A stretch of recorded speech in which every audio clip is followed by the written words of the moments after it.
How do you balance online dating with your daily life? Welcome to Dear Sybersue. I'm Susan McCord. The thing today, most people are using online dating resources.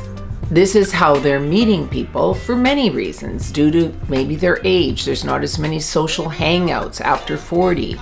Their careers are busy. They've got time restraints. And having an online resource at your fingertips has become almost too available. Dating online can be very addictive, especially if you've had a limited personal life.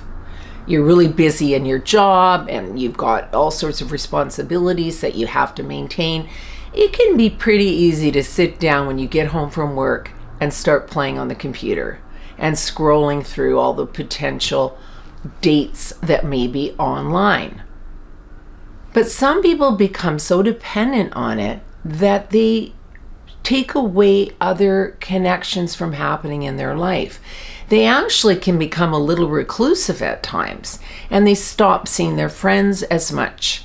The thing that some people don't realize, when they first go online, you can be pretty popular because you're the new person in town. And the algorithm on a lot of dating sites will show this. So you're sitting there propped up as one of the new people. So you might end up with a lot of suitors coming after you in the first little while. And this makes you feel really great.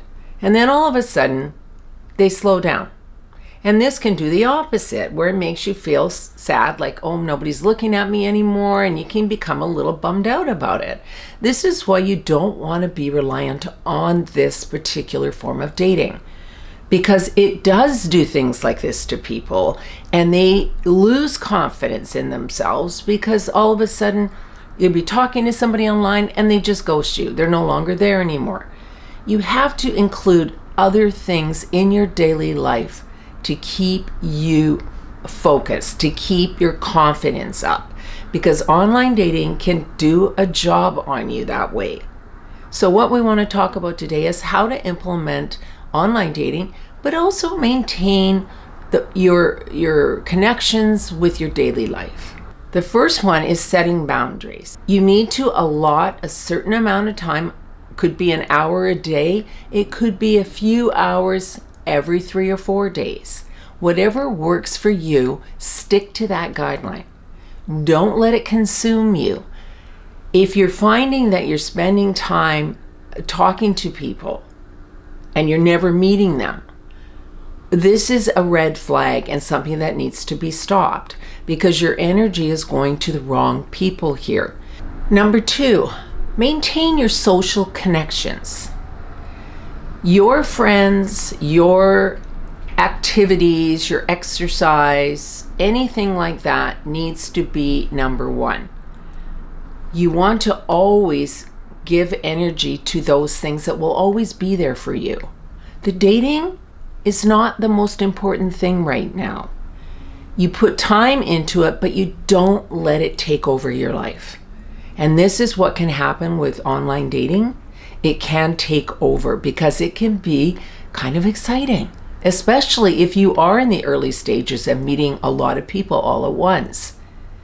Always put energy into face-to-face social activities, because that will always keep your confidence going. It will keep you focused, and it won't let you become addicted to any dating app or any dating situation, because it's not your whole reason for living. Number 3, remove unnecessary pressure.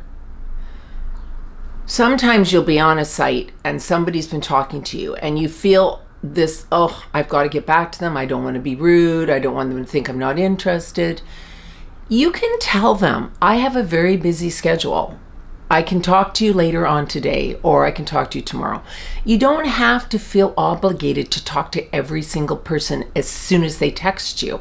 So you can tell them, I just like to meet up with you and have a coffee rather than texting continually. If they don't want to do that, there you go. You know where you stand. They're not invested. Number 4, prioritize your daily lifestyle first. If you don't have time to go online, even though it might be on your calendar, don't. Your lifestyle is more important than anything right now, because if you're not happy with the majority of what's going on in your life, you're not going to be happy in a relationship with somebody anyway.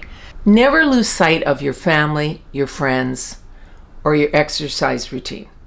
This is something that is an important way to live on a continual basis, because you need to have that balance in your life to have balance in a relationship.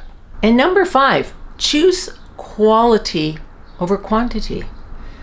Don't get all caught up in chatting with just anybody because it's fun. It's different. Oh, this is cool. Somebody's interested in me. Make sure that there's some camaraderie, there's some compatibility. There may be a hint of attraction to this person. People can really hide behind a computer, and you need to understand when they're being sincere and when they're just trying to get something out of you. Maybe financial support from you, or maybe a sexual situation. Be very careful who you let in. Read their profiles, look at their photos, make sure that they're legit with who they say they are. Be so careful what information you give anybody.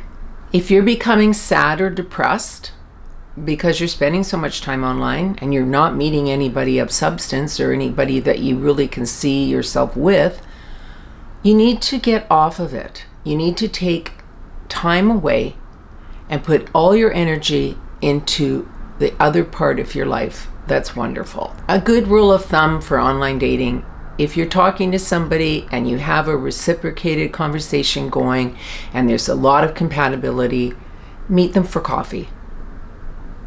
If they want to get together for an afternoon with you, try it out. If there is something of a connection between you, then you're not wasting time online every day just texting. You want to know face to face whether you have any type of connection at all. So learn to understand how to put your energy in so that you're giving quality time to your search for a partnership, but you're not letting it control your life. Also understand there might only be 1 or 2 matches every few weeks for you, or every month. That's okay. It only takes one person that you're going to be able to connect with. And understand that it's not easy to meet a life partner, and nor should it be easy. There should be some work involved in meeting your person. You have to respect yourself first if you want to be respected.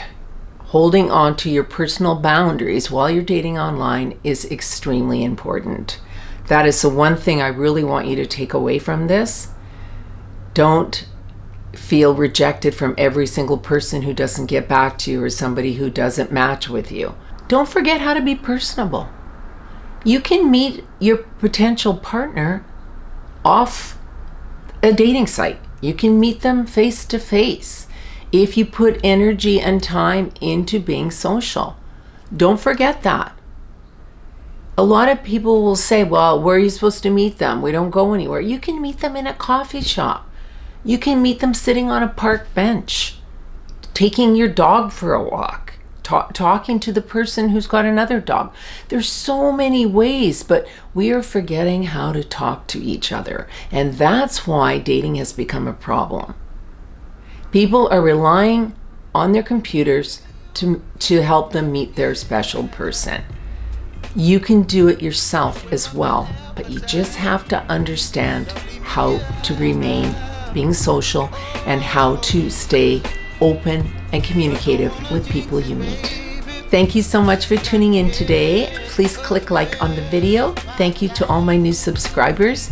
And if you haven't subscribed, I'd really be grateful if you did so. Thanks so much, everyone. Have a great day. Bye-bye.